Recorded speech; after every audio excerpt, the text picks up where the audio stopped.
So Islam in itself is a political movement, and when it started around the year 625, it actually started when Muhammad basically ethnically cleansed Jews from Arabia. So that is very much part of the religious identity of Muslims, and this is what happened wherever we saw them go. That always happened. Welcome back to the Common Denominator. I'm Ilana Rachel Daniel.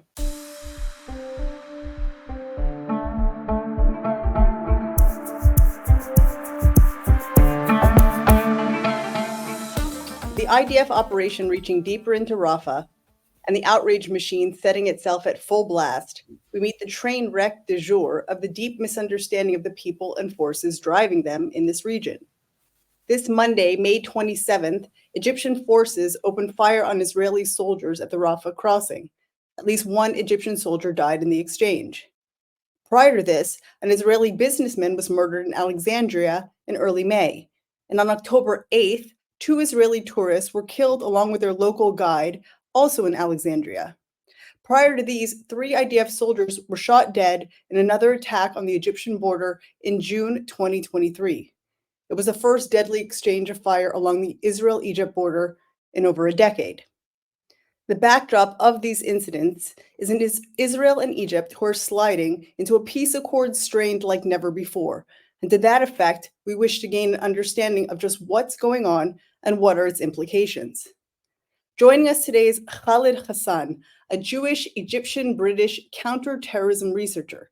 His research interests include propaganda, anti-Semitism in the Arab world, terrorism, and extremism. He leads the Western Security Network, a not-for-profit established to promote Western national security interests and counter the threat of extremism, as well as authoritarian expansionist states. Khaled, welcome. Thank you for having me. It's delightful to be here. It's great to have you. I've seen a lot of your discussion online. Let's just start off first by learning about you, as you have an entirely unique story and perspective. Khaled, tell us, where did you grow up, and give us the trajectory in a nutshell, if you will. Yes, absolutely. So I've been telling this story quite a lot more often the past couple of months actually.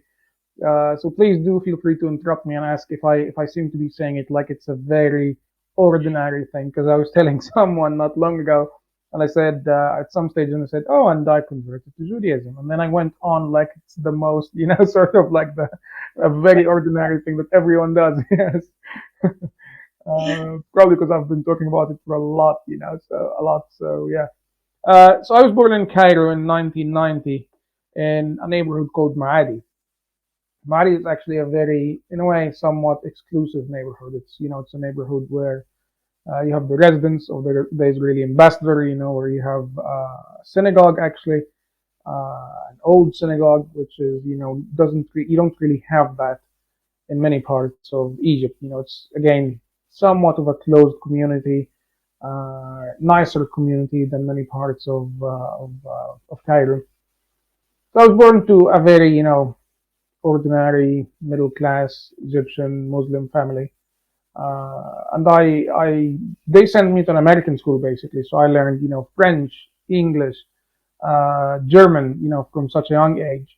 And I think when I look back, as they say, you can only link the dots looking backwards. When I look back, I realize, what, this was actually a huge thing for me because it made me able to go ahead and question the narrative that I was being fed at home, to find sources, for instance, on the Yom Kippur War that were not actually available around me in Arabic speaking sources.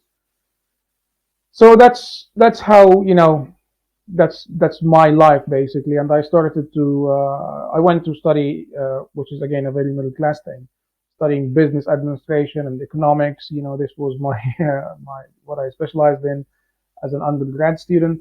But then I realized, no, I actually feel like I really belong studying something related to public affairs or international relations and politics. And this is where it all started. I actually started reaching out to the United Nations Volunteers Program, United Nations Development Program, which were, huge things in Egypt when it comes to actually uh, helping achieve some goals, when it comes to economic and development sustainability. And it started from there, really. I got interested more and more in international relations and Arab-Israeli conflict. I think, to be honest, every Egyptian is somewhat interested in the Arab-Israeli conflict, obviously for very different reasons than myself. But I was very interested. I started to also develop an interest in diplomacy. I wanted to be a diplomat at some point because I believed, Egypt needed people to represent it, people who are actually capable of speaking English, people who are actually capable of reaching out, and I was doing really well on that front. And it's actually quite fascinating because when I look back, I realized, I was just, a young guy. And whenever I reached out to any senior European diplomat or, American diplomat and, wanted to discuss the Arab Peace Initiative or, all that stuff, I almost immediately got a very interested response. And I always wondered why. Now that I'm, here in the UK, I think I understand why, because it's so rare to find someone in Egypt or the Arab world who's actually really interested in building bridges, somebody who's really interested in, having being involved on a personal level in peace building with the Israelis. So now I know why, because now I myself actually look for Arabs and Egyptians who are interested in this because I want to build bridges with them as somebody who's now, in the UK, as somebody who's part of the Jewish community, because I want to take this further. So yes, this is how it started. I got really involved in many political initiatives, and I think what was for me actually a turning point was the Arab Spring in 2011. So the protests all over Cairo, the protests all over Egypt, and pretty much the entire, all of North Africa.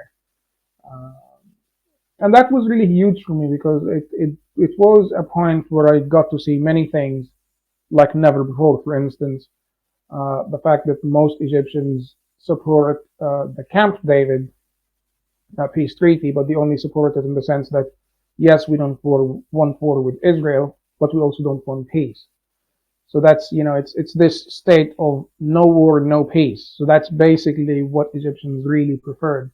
And for me, that was staggering because I felt like, why not take Egypt to the next stage, of actually building an alliance, of actually building, good relationship with Israel, where you can travel freely to Israel, where all that stuff, which was naive. Looking back, I think it was very naive.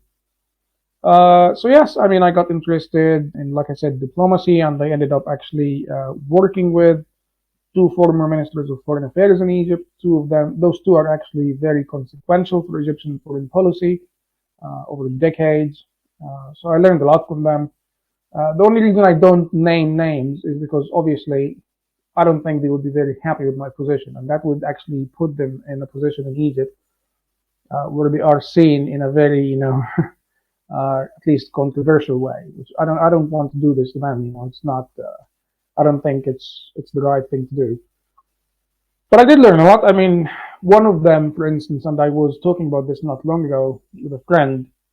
I said, why don't we go to Gaza? Why don't we go and see, some Palestinian politicians that we both knew? And I said, why don't we go and see them, and engage in debate, engage in discussions.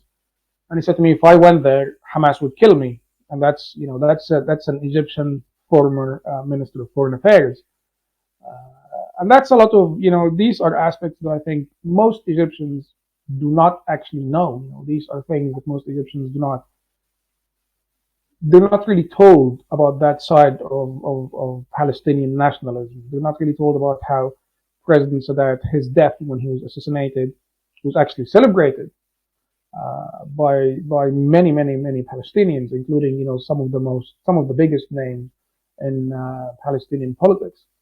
And I think it's for some reason it's a bit of a you have a situation where the government knows stuff, but they can't actually publicly say these opinions because if they do, they will be accused of treason. So what the government does is reinforce these misconceptions, reinforce all this disinformation, all these conspiracy theories, anti-Semitism, because it's a very cheap and easy way to win public support, to be seen as a nationalist, a patriot.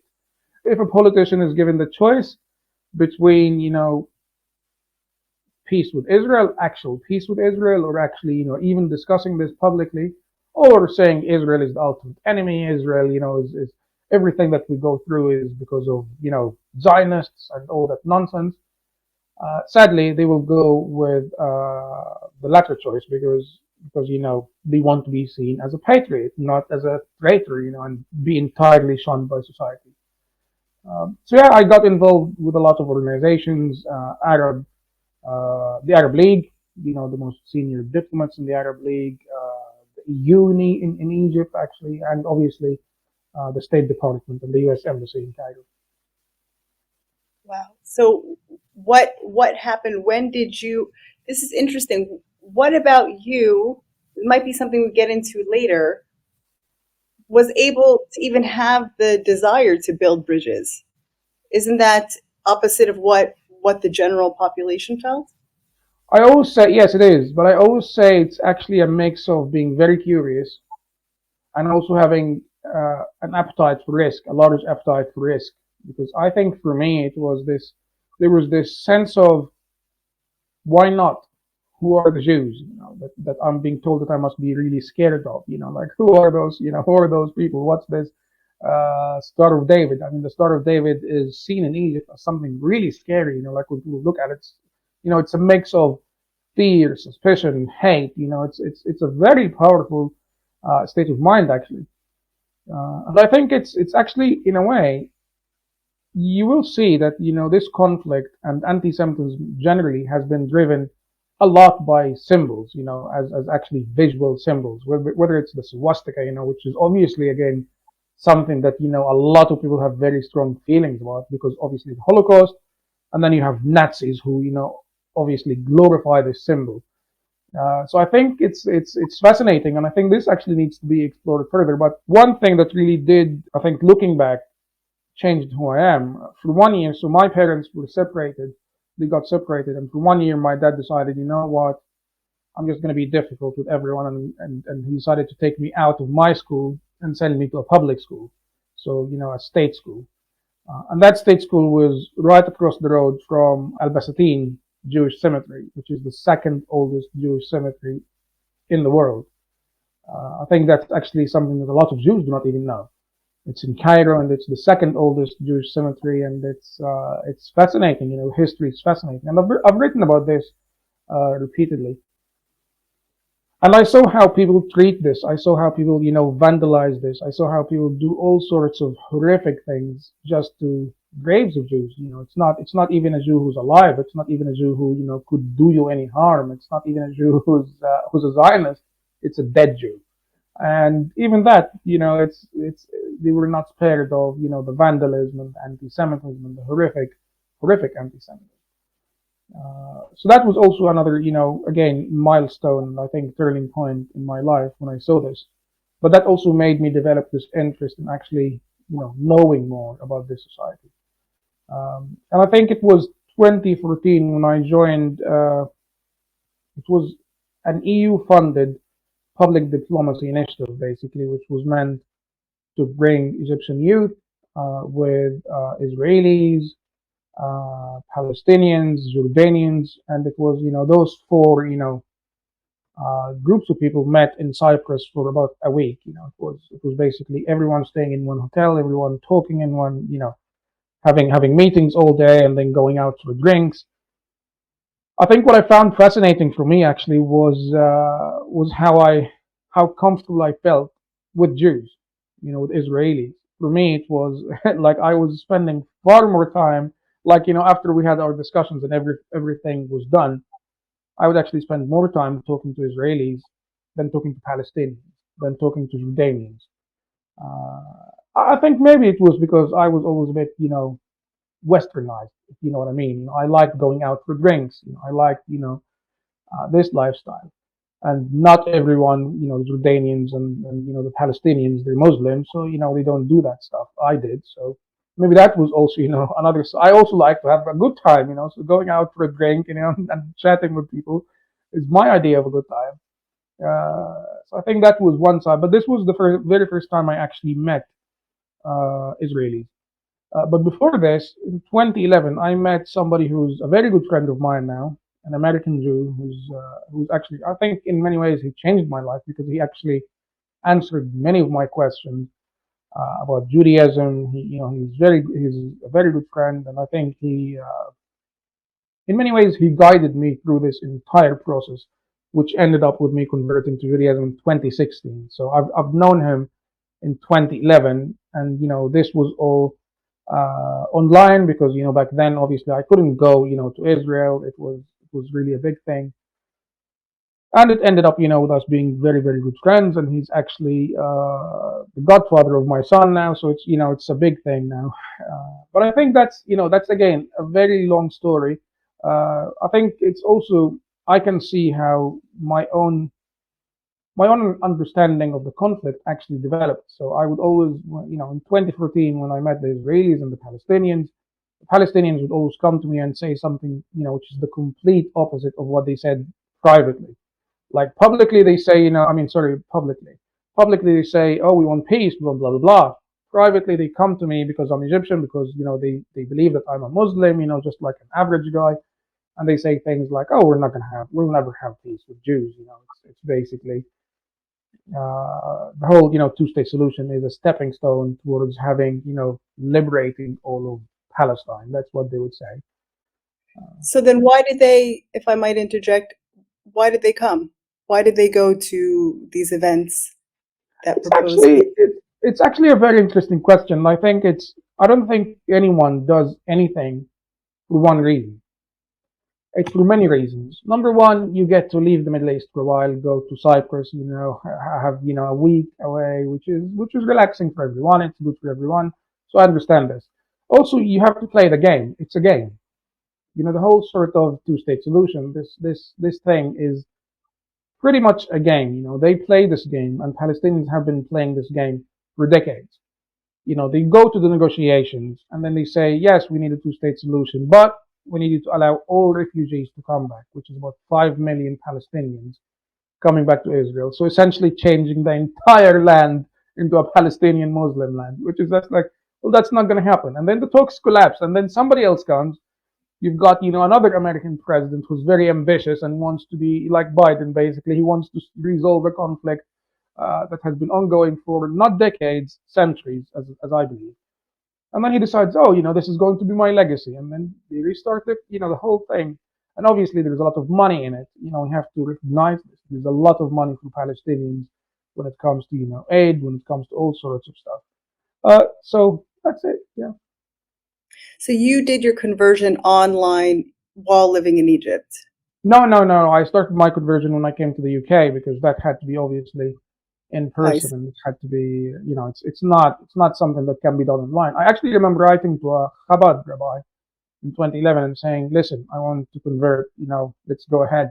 And I was very naive back then because I was only 21, and he said, you can't do that. You live in Egypt, it's not going to be safe for you. It's not going to be possible. You can't just like sort of read a few things and never go to synagogue, and convert. How can you do that?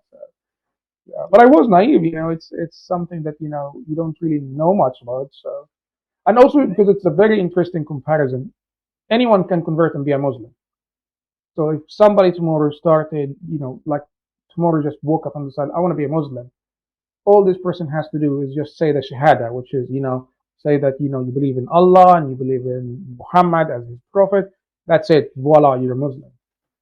So from my understanding and my background was just like, well, why can't I convert to Judaism? If I want to convert to Judaism, why is it so complicated? Yeah. Welcome to Judaism. Yes, exactly. Why is it so complicated? That's like the advertisement for us. So why did you leave Egypt and go to UK?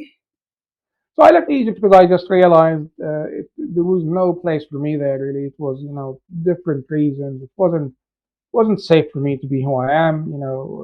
There in Egypt, it just wasn't. I mean, you'll probably see that in the number of death threats I keep getting online and accusations of being on the Mossad's payroll and all. So it's just, I mean, and also death threats and threats from Egyptians telling me, if you dare come to Cairo, and we'll deal with you, all that stuff. So it's very obvious, it's just not for me at all.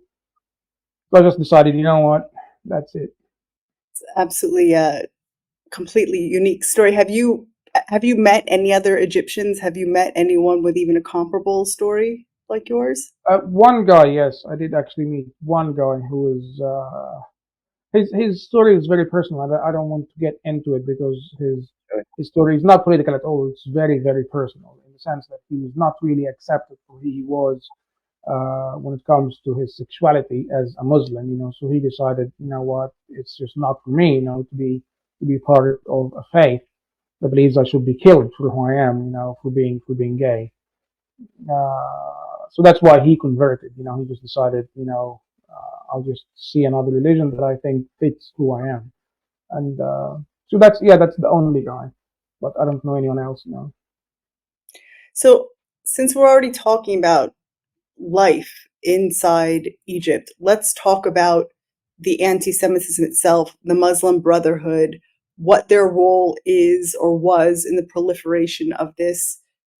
My understanding is that Egypt is the source of the anti Israel ideology that just is spread out throughout the Arab world. Can you tell me more about that? I think, to be honest, and I'll have to admit, there's one thing that annoys me about this conversation slightly when I have with a few people online, when they seem to be talking a lot about the Muslim Brotherhood, like it's the Muslim Brotherhood is the main reason for anti-Semitism, and it's not for many reasons. First and foremost, anti-Semitism, Arab anti-Semitism, is part of. It's at the very heart of Arab national identity. Muslim Brotherhood is, in a way, a fringe group. It's not, especially in Egypt. I'll talk about Egypt specifically. So let's say I went to school, and there were like 20 kids in my class. Uh, one or two would be actually Muslim Brotherhood. And by saying Muslim Brotherhood, their parents would be Muslim Brotherhood. And actually, Muslim Brotherhood members usually intermarry. So they would marry somebody who's, basically it's sort of a religion of its own in a way, like it's a very certain interpretation of Islam. It's a very certain interpretation of vision, basically, and that vision unites those people. But the Muslim Brotherhood and influence is actually not that big in Egypt for many reasons. You have to look at since the 40s, 1948, and the establishment of the State of Israel, they were actually somewhat accepted because of one reason, because they said, let's do jihad against Israel and let's do jihad against the British who were occupying Egypt back then. So they were seen as a nationalist religious movement that is basically advocating for the liberation of Egypt and Muslims. But after Nasser takes over in 1952, it completely changes. Nasser takes over in 1952, and what happens is you have somebody who is essentially persecuting the Muslim Brotherhood.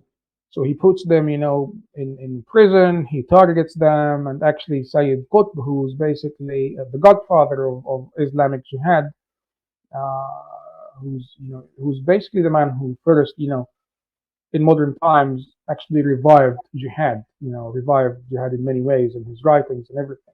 And he's put, in prison and then actually executed for terrorism.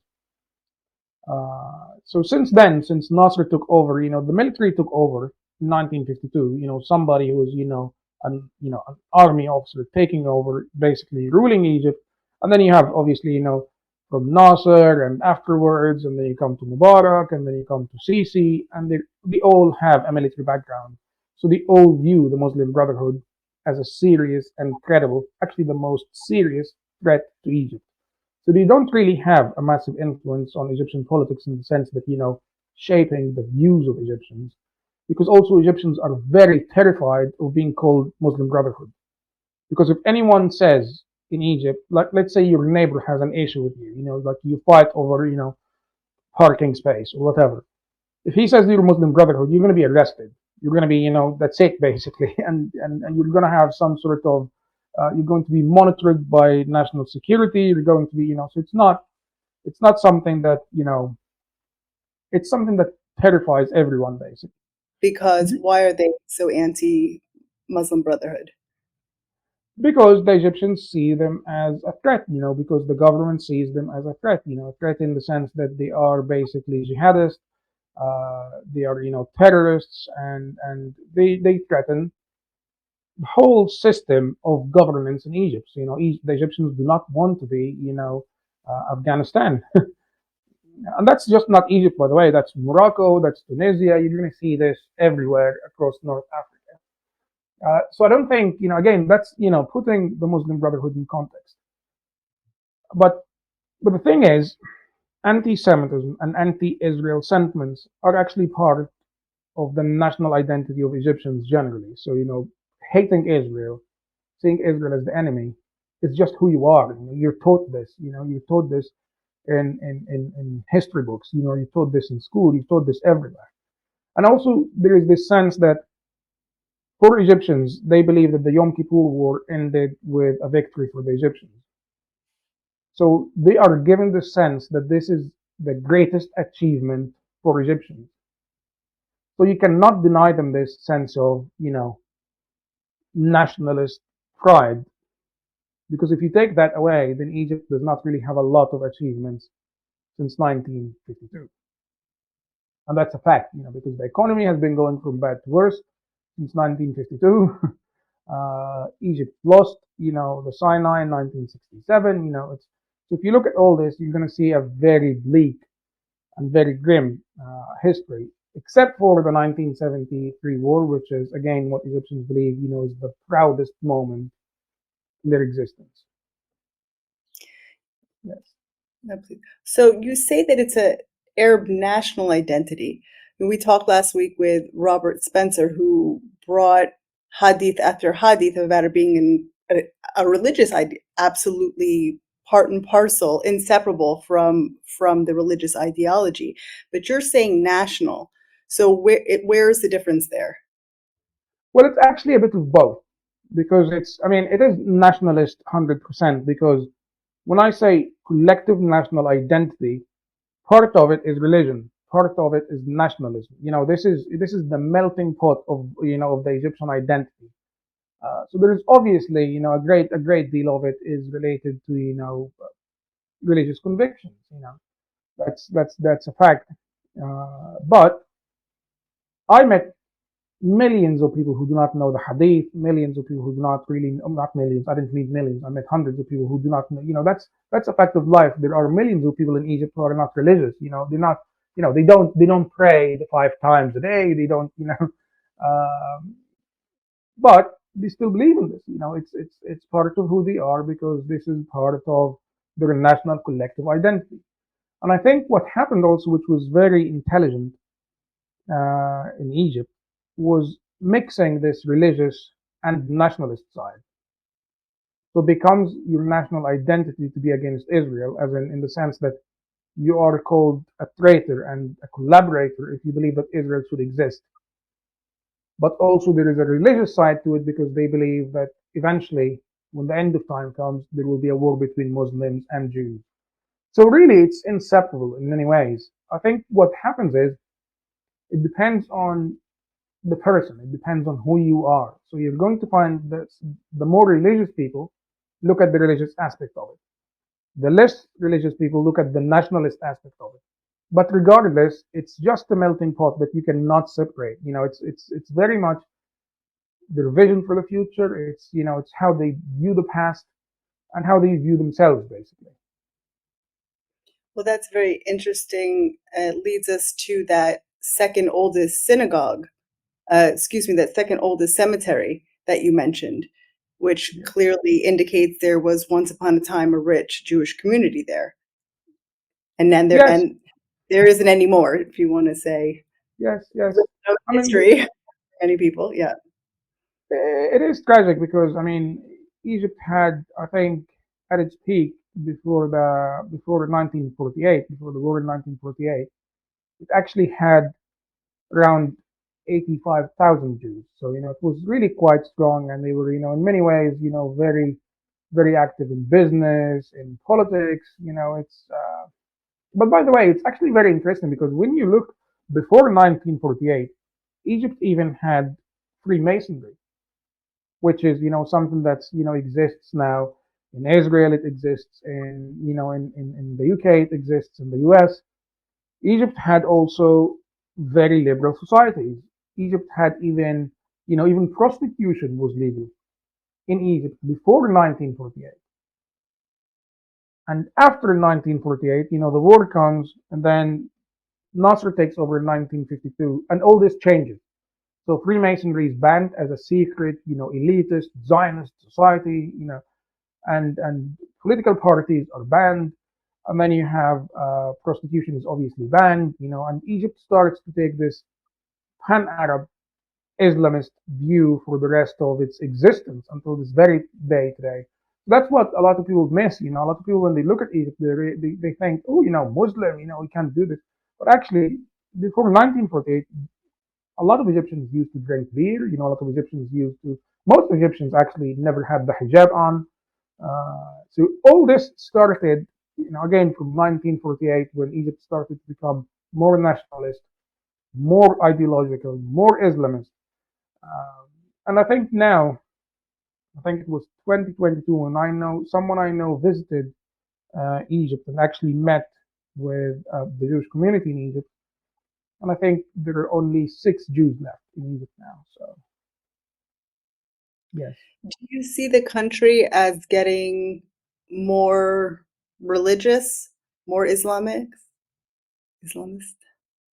Uh, in a way, yes, but no, because you get this new generation, the younger generation, which is, it's a very cool generation. It's a generation that uses social media. It's a generation that, they don't even dress very modestly, like, not in a very religious way, but they still have this Islamist nationalist view, which is absolutely terrifying because in many ways they seem to be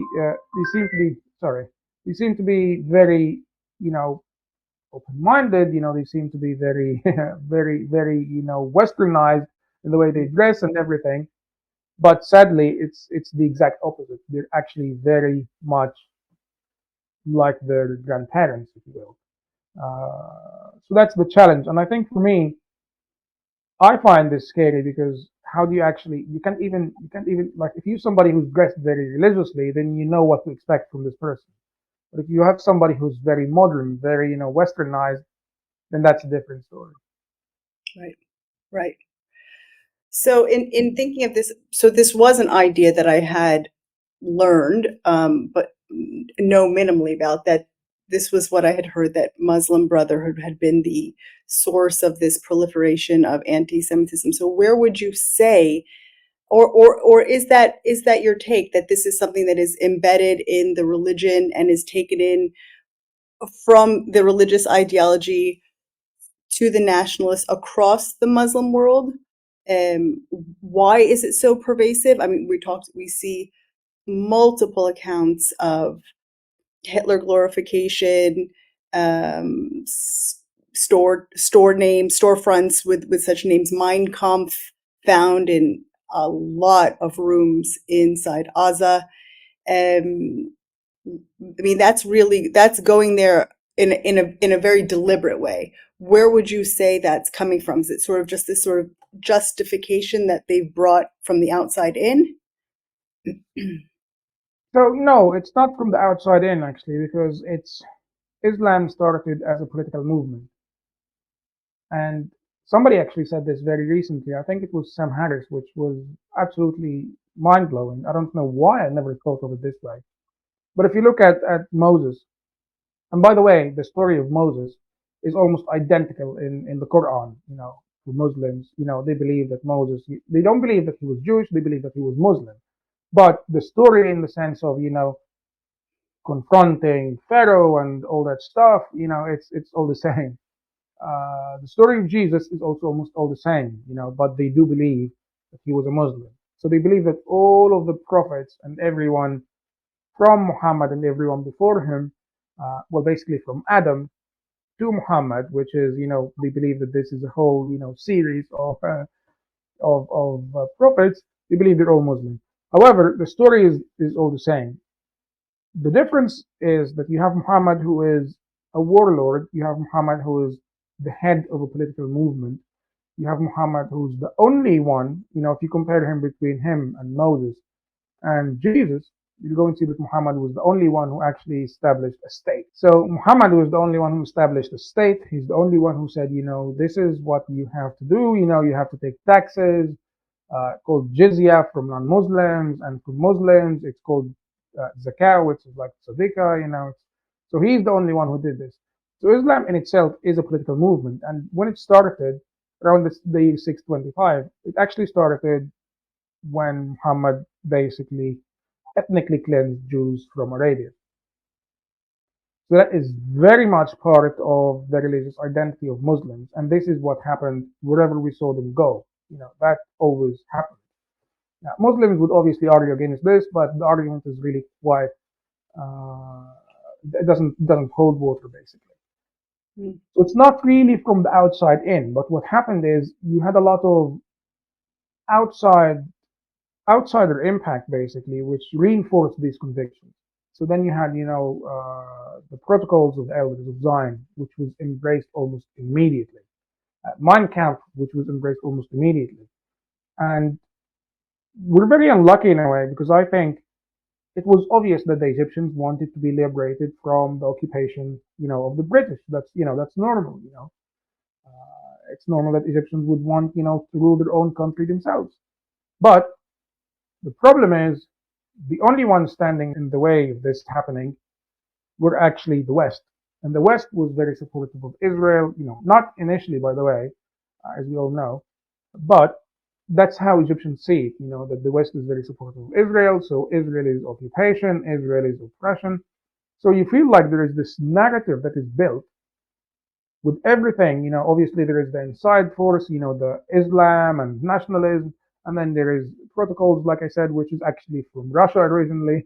And then you have the influence of Nazism, who were actually very much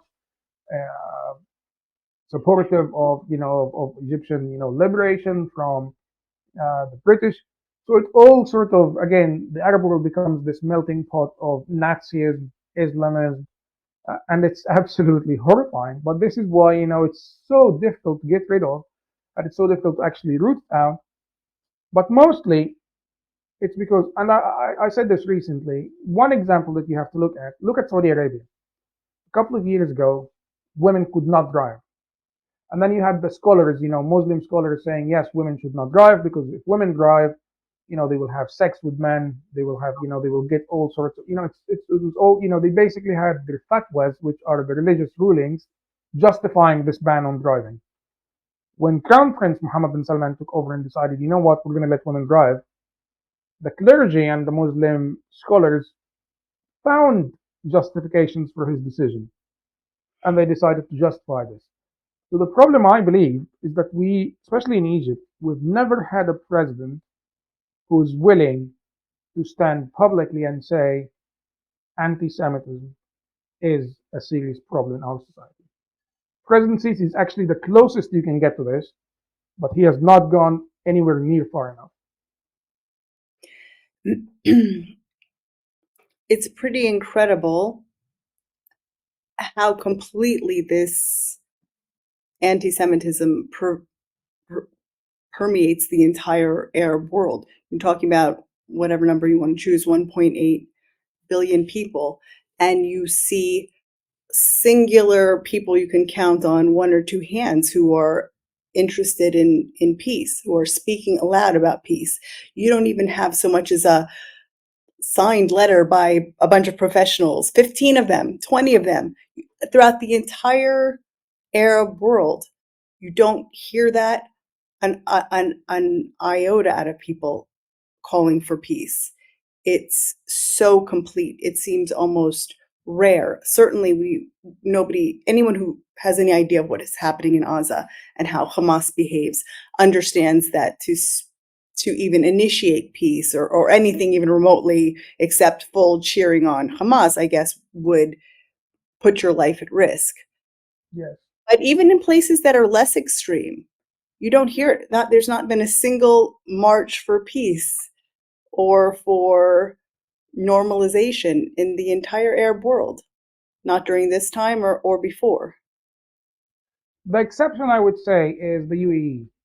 That is the only exception where you have a country that is actually very much invested in normalization.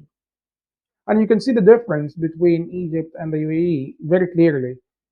So, for instance, the Camp David Accords actually includes a section on tourism, promoting tourism. So, the whole point was that this would not be a cold peace as it is now, it would be actually a warm peace. And Egyptians would go to Israel on tourism, and Israelis would go to the Sinai on tourism. So the Egyptians took the part of this which is financially attractive for them, basically, and decided to accept Israelis into Sinai without visas. You know, it's very easy to go from Israel to Sinai, and hundreds of thousands of people do it. I have a lot of Israeli friends who've been doing it for years. But no Egyptians can go to Israel. If you even suggest that you're going to go to Israel, first you have security checks. You're going to be treated as a spy if you want to go to Israel on tourism. And then you've got the actual logistical challenges because there are not many flights. So it becomes again very obvious that the Israelis decided, yes, we want to have this very warm relationship, so we're going to let our people go to Sinai, have a good time, spend money, and the Egyptians did not do the same. They decided, no, we're going to essentially ban our people from going to Israel, and we're going to shun everyone who decides to do it and accuse them of being a Mossad spy. So that's very obvious, and this has been consistently ongoing for decades. And I think for me, what I find really challenging is why the Americans did not decide to do anything about this. The Americans just decided, you know what, we've got the Camp David. This is a huge achievement for American foreign policy. Let's leave it as it is. Let's not sort of, challenge the Egyptians. Let's not really, rock the boat. Just leave it as it is. And I think this is a huge mistake because if this had not happened, if 10 years ago, 20 years ago, Egyptians had started going in, to Jerusalem, to Tel Aviv, and actually getting to meet the people, I don't think we would have had this scale of anti-Semitism. I don't think, it would not have been anywhere near as bad. And also, you have to see there are different aspects to it, but this is, I think, is very boring to talk about. But when you look at, for instance, how Egyptian authorities are actually holding those who promote anti-Semitism accountable. For instance, if there is this, celebrity who makes, a video or, a TV series that's very anti-Semitic, nothing happens to them. In fact, it actually becomes more popular than other TV series. So they should hold those people accountable and say, listen, that's not okay. This is discrimination, but it doesn't happen. It's very obvious, and I think you'll see again a lot of Egyptians commenting and saying to me, no, no, no, we're not anti-Semitic. We're just anti-Zionist, which is which is what we see now Europeans even saying, which is far more depressing than anything else. Really. Right. It's also evidently not the case. Yeah. So I'm gonna read you something since we're already talking about visiting Israel, which by the way, I've seen so many different people who say I was anti-Israel, I was of that nature, and they came to Israel and then they realize the reality versus the outstanding propaganda that Israel fails at countering completely, so it seems. So I 100% agree that were people to be able to actually come and be on the ground and experience the reality, the way we live all together. This idea of people saying, Jews in Israel and Arabs really could live in peace. It's like, duh. we, we've been doing it for 75 years, I mean, obviously, in the daily, you go into Hadassah, the most world famous hospital in the world, and it is. I can tell you, I had to visit there myself. The Bakhir, the head of the neurology department, is an Arab man. I mean, this is our lives. So with that, I'm going to read you something with that in mind. 1977, in a move that shocked the world, Anwar Sadat announced he was willing to go to Jerusalem to make peace with Israel. Once the Israelis understood that this was for real, Menachem Begin promptly invited Sadat to Jerusalem. In the groundbreaking trip to Israel, Sadat stayed in Jerusalem and addressed the Knesset. This was incredible. That only a few years earlier, Sadat had launched the Yom Kippur War against Israel, and the two countries had been bitter enemies. Yet with an act of courage, Israeli children were seen waving Israeli and Egyptian flags together. This trip led to the Camp David Peace Accords, which brought Israel its first peace treaty. Even though it may be a cold peace, it was a major achievement for Israel. In Menachem Begin's speech during Sadat's visit to the Knesset, he said, I quote, I greet the President of Egypt on the occasion of his visit to our country and his participation in this session of the Knesset. The duration of the flight from Cairo to Jerusalem is short, but until last night, the distance between them was infinite. So, Khaled, how far today is the distance between Cairo and Jerusalem, would you say?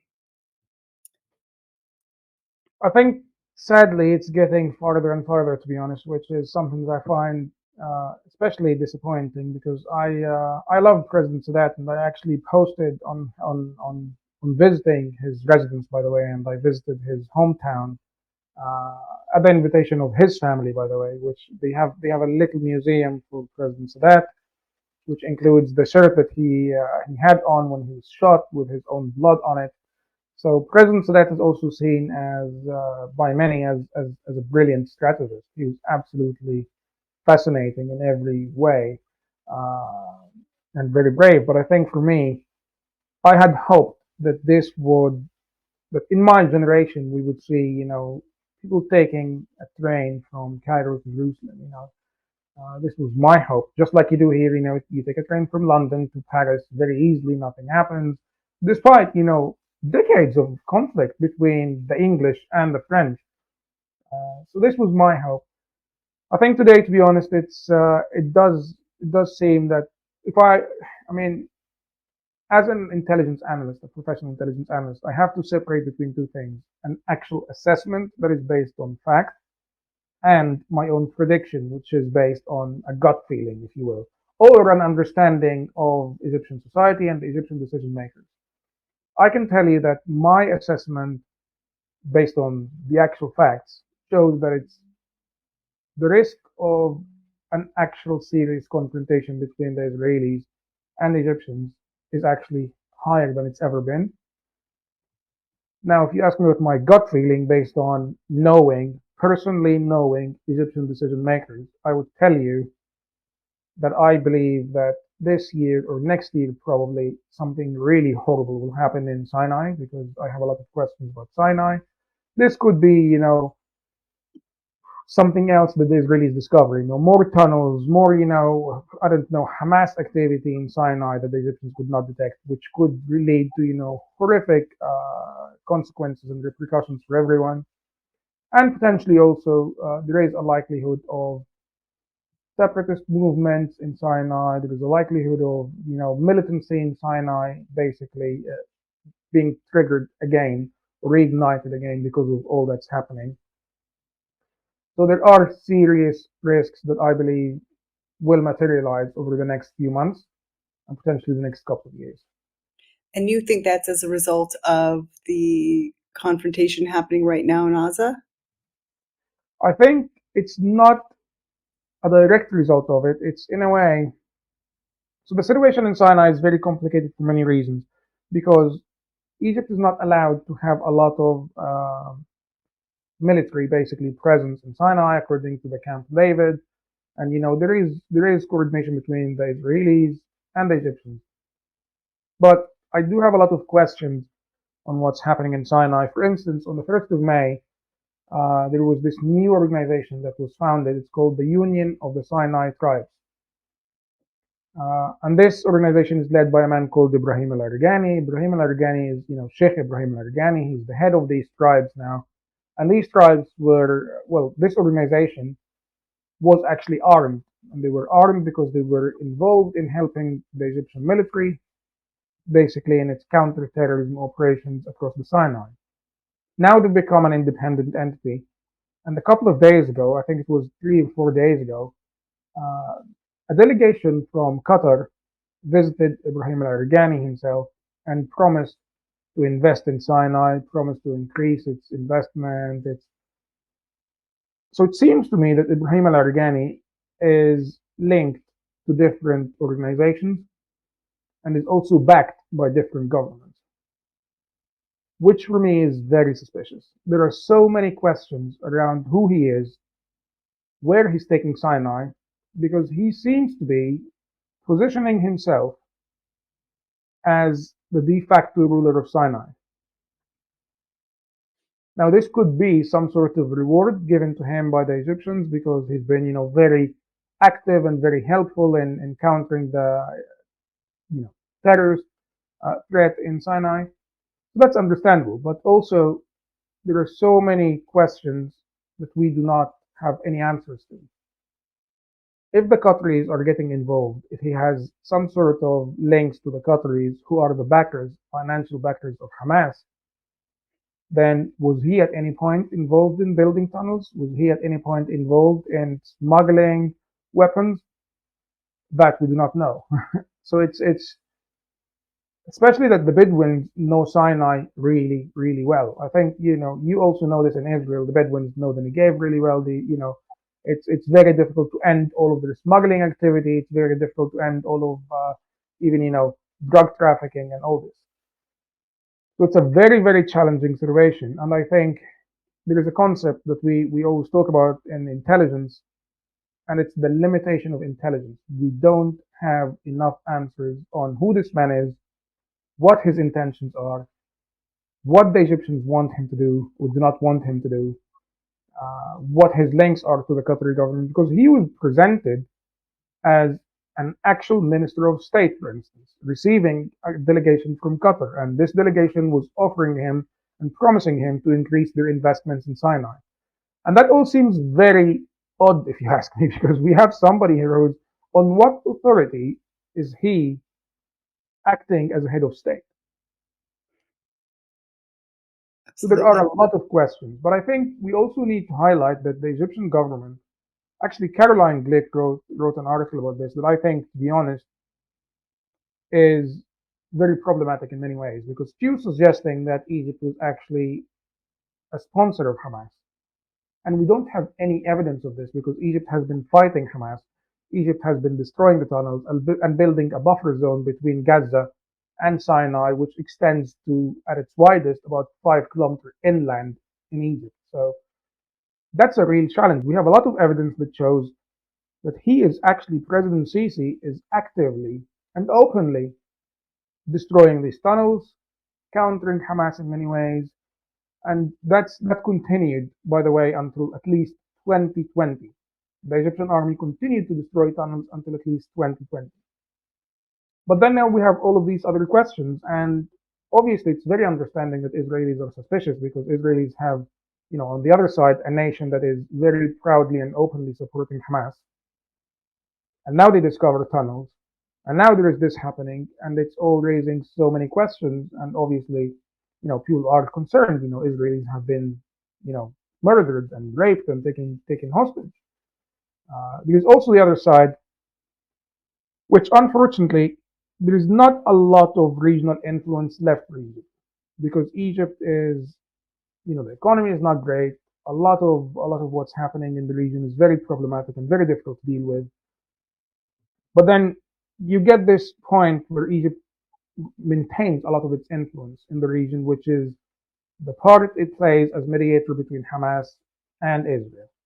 Right. Which means that the U.S., you'll always see, Biden and before him Obama and before, all those U.S. presidents basically making statements saying thanks to the Egyptian president for mediating. We're very grateful, blah blah blah, and this gives Egyptians the sense of maintaining the regional influence. Mhm.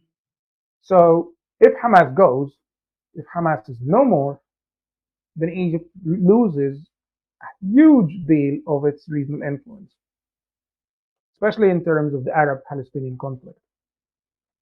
So that also raises a lot of questions. The Egyptians, do they want Hamas to survive? Because that means that they maintain this regional influence, which also, by the way, meant that the Americans are less likely to withhold military aid because the Egyptians are helping with this. We can't withhold military aid if the Egyptians are helping in the conflict. Right. And also the Gulf states like UAE and Saudi Arabia helping the Egyptians because obviously they don't want, a disaster at their doorstep. Right.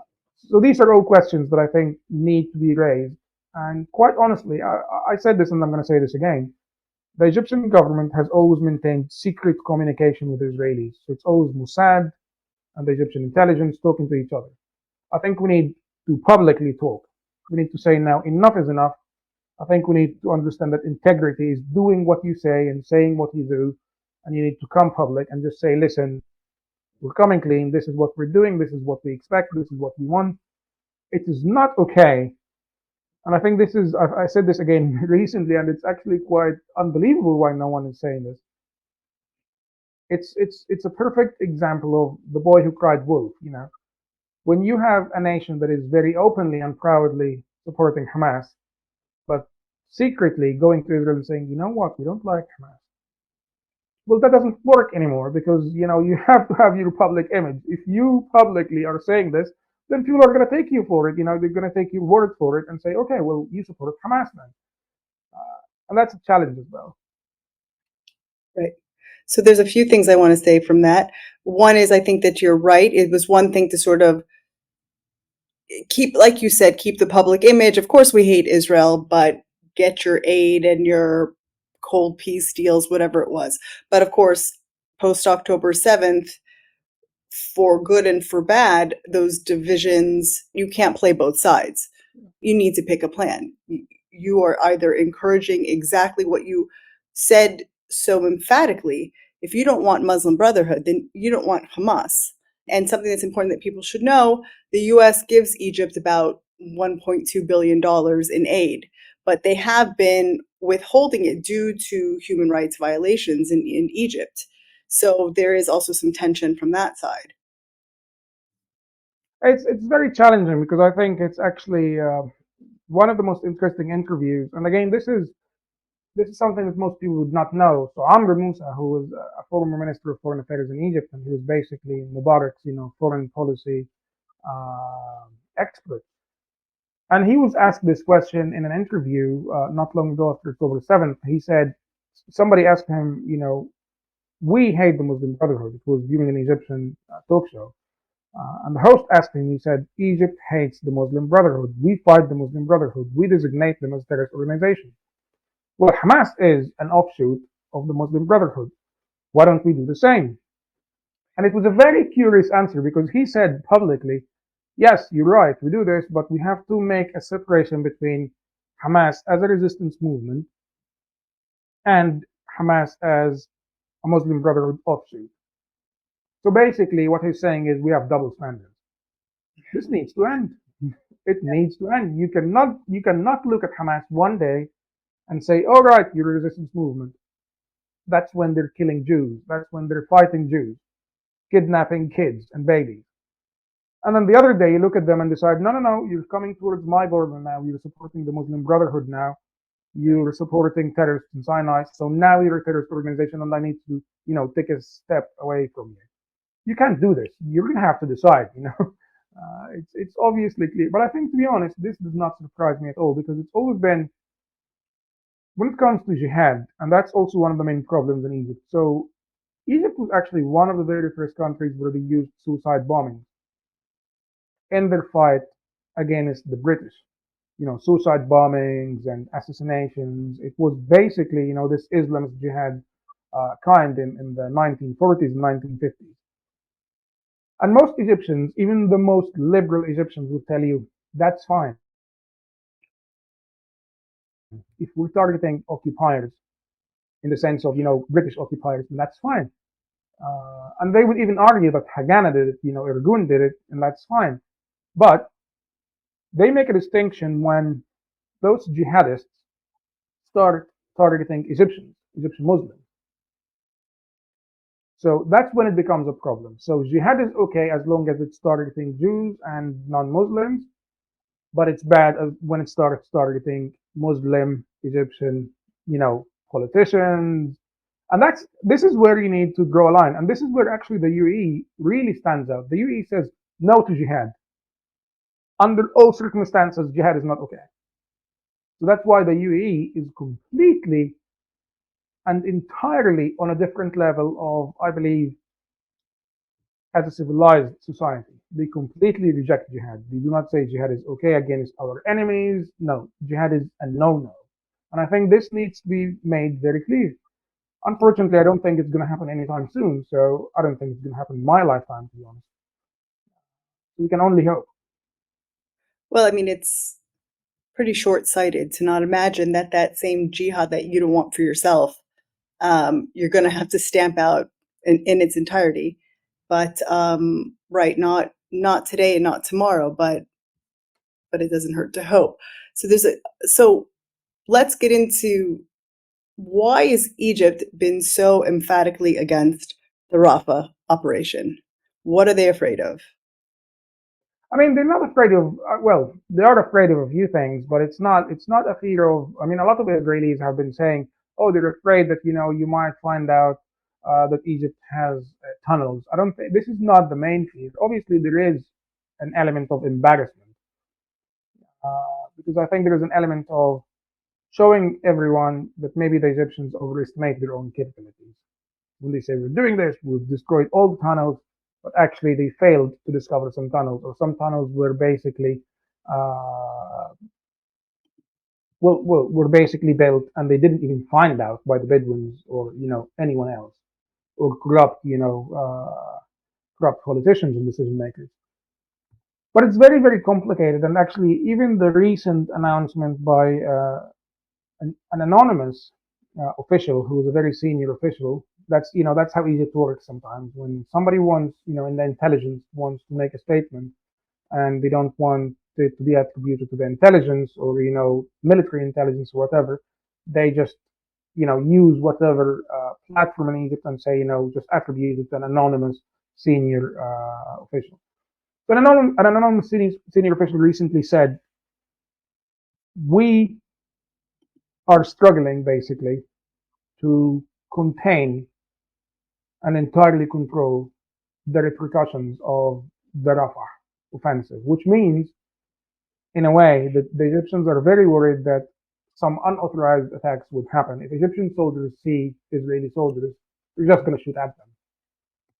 That is one serious fear. They are really seriously worried about this. And like I said, the regional influence inside, because they don't want Hamas to be completely wiped out, because if it is, then Egypt does not really maintain much of, its regional influence. Uh, but there is also another side that's very interesting. Hamas itself wants Egypt to have a confrontation with the Israelis. So Hamas will do whatever it can to make that happen.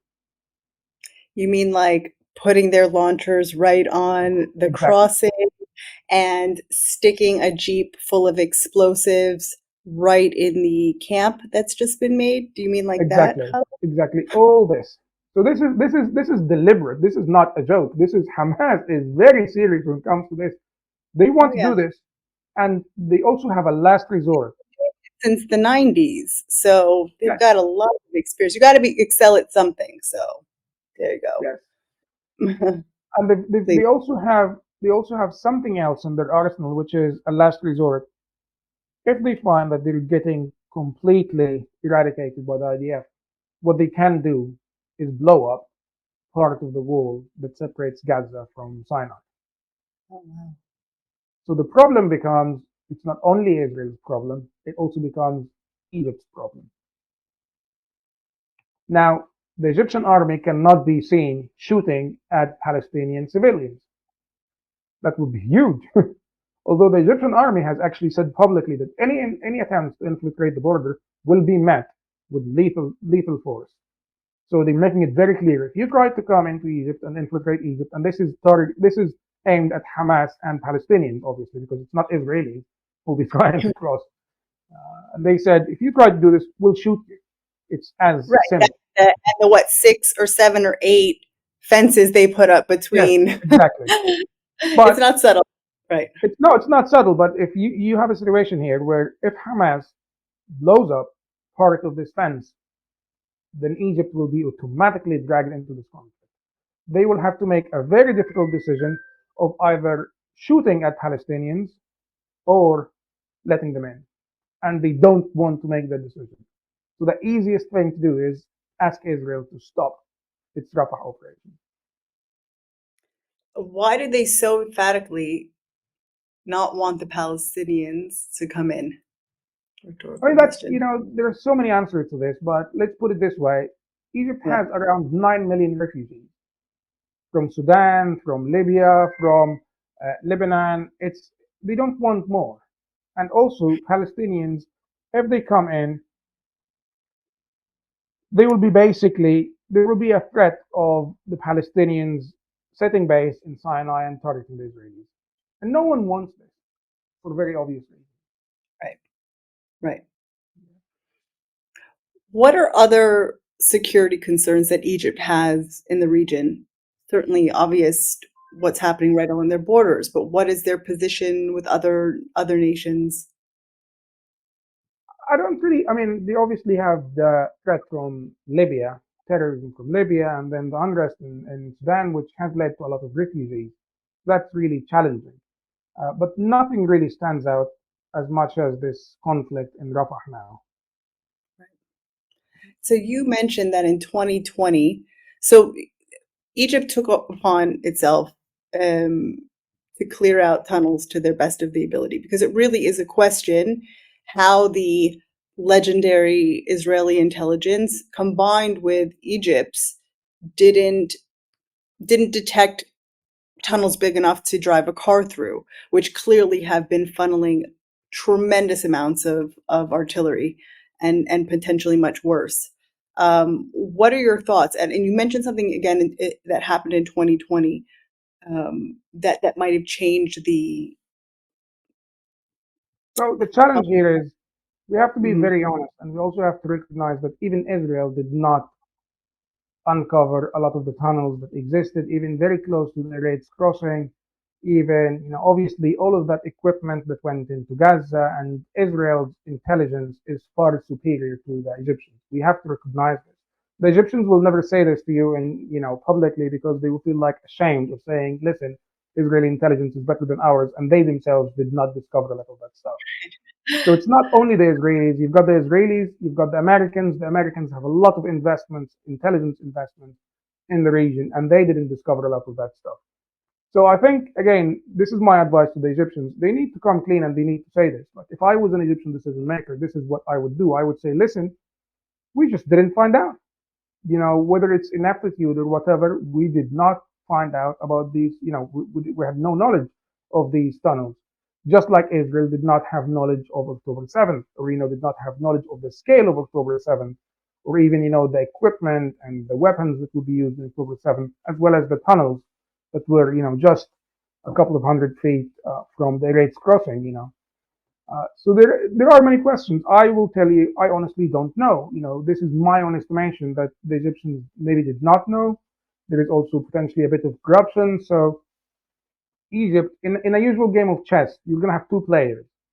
If you know one player, you can predict their movement. But unfortunately, when it comes to Egypt and most of the Arab world, every piece of chess has got a mind of its own. It's got interests of its own. So the fact that some tunnels were discovered across the border, it doesn't mean that Sisi knows about them. It may very well be that he never found out, and this was the doing of somebody else. This was the doing of Bedouins. This was the doing of even some local authorities who were corrupt, and he never knew, because Egypt is huge, and the government's capabilities to actually govern all of Egypt is not as strong as I wish it was. So that's, there are so many questions. Like I said, I don't have all the answers, but I think the Egyptians at least have the ability to clarify their position. They can go publicly and say, listen, we did not know about these tunnels. And that at least would give the Israelis and Americans, everyone else, the sense of relief. But now we know you didn't know. Maybe we can work together on, developing some sort of, strategy to secure this fence. But the problem is they actually resisted this because the Israelis reportedly had offered, before going into Rafah, they had offered some sort of mutual agreement to police the border together and have some sensors and have some, all of that stuff. And according to media reports, the Egyptians refused repeatedly, which is what I do not understand. So why would you refuse to work with the Israelis? I think it's a question for the Egyptians, to be honest. Yeah. You said that the man who was basically running Sinai, you said that you believe there was a cooperation to keep the tunnels clean in that whole area until 2020. Did something change at that time? No, the military's operations started in 2014 to clear this area. They started in 2014 and lasted until 2020. They built a complete buffer zone. So that's what I'm referring to. Mm-hmm. I think they achieved their goals in 2020, which is why it stopped. Well, that's as far as I know. I don't really. Again, it's in many ways Sinai is this mysterious place where not a lot of people have access to information and actually, can inspect Sinai in many ways. That's the challenge. And like I said, they need to present information and they need to just, not entirely dismiss everything and just, expect it to just basically, just go away. You have to be honest and you have to address these concerns and challenges. If only politicians would be able to do that. Is there anything else, Khaled, that you feel would help flesh out our understanding of the region, the concerns, the conflicts, or any reading anywhere, anything else you want to add to this picture? No, not really. It's an ongoing conversation. I think we're going to find out more information, in the next few months and weeks. I'll always keep posting about this. I'll always keep talking about this. And I think, hopefully my understanding and everyone's understanding will also continue to develop as, the more information we have. So for now, I think, we've done our best really trying to explain this. And like I said, my only hope is that the Egyptians would actually basically explain themselves, clarify the position, and disclose more information on what's happening because all of this is leading to a lot of speculation, which is not helpful. Right. And meantime, while there's a deep concern about the Camp David Accords, they're still intact as of now. And whatever you need to cross to keep hoping that they do stand. But we'll see. We'll see how things play out, and certainly be interested to hear your thoughts on what develops. Can only hope for the best. Yes, Whatever. Yeah. absolutely. Yes. Yeah. Thank you very much for having me. Thank you so much, Khaled. And again, we can find you on Twitter. Yes, it's Khaled. So my name Khaled, H Zakaria with a H in the end. Right. Wonderful. Thank you so much. It was awesome to speak with you, and more soon. Thanks very much.